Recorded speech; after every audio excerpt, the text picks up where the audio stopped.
கன்னியாகுமரி எல்லையில் இறைச்சி கழிவுகளுடன் வந்த 3 கண்டெய்னர்களை களியக்காவிளை சோதனைச் சாவடியில் போலீசார் மடக்கி பிடித்து பறிமுதல் செய்திருக்கின்றனர். 2 பேர் சிக்கியிருக்கும் நிலையில் மீண்டும் கேரள கழிவுகள் தமிழகத்திற்கு கொண்டுவரப்பட்டதன் பின்னணி என்ன?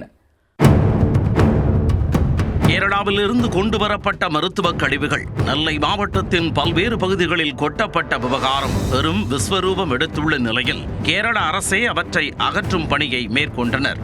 இந்த சூழலில் 3 கண்டெய்னர் இறைச்சி கழிவுகளுடன் கன்னியாகுமரி மாவட்டம் களியக்காவிளை வழியாக தமிழகத்திற்குள் வந்த கண்டெய்னர் லாரிகளை போலீசார் மடக்கி பிடித்தனர்.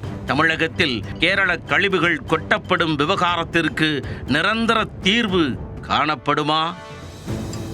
கேரள எல்லையை ஒட்டிய கன்னியாகுமரி, தென்காசி உள்ளிட்ட பகுதிகளில் உள்ள சோதனை சாவடிகள் வழியாக கேரள கழிவுகள் தமிழ்நாட்டிற்கு கொண்டு வந்து கொட்டப்படும் அவலம் காலம் காலமாக அரங்கேறி வருகிறது.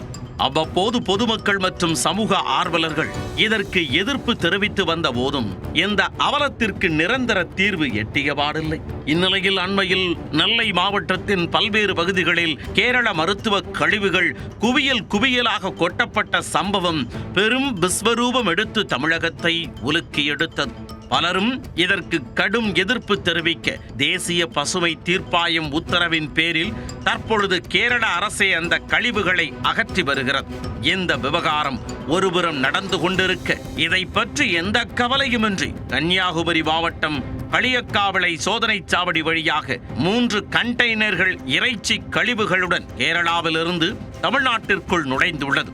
ஏற்கனவே கழிவு பிரச்சனை இரு மாநிலங்களுக்கிடையே கொழுந்துவிட்டு எரிந்து கொண்டிருக்கும் நிலையில் தமிழக போலீசாரும் கண்காணிப்பை தீவிரப்படுத்தி இருந்தனர். வழக்கம் போல் போலீசாருக்கு போக்கு காட்டிவிட்டு சென்று விடலாம் என நினைத்த கண்டெய்னர் ஓட்டுநர்களை தடுத்து நிறுத்திய போலீசார் 3 கண்டெய்னர்களையும் மடக்கி பிடித்து பறிமுதல் செய்தனர்.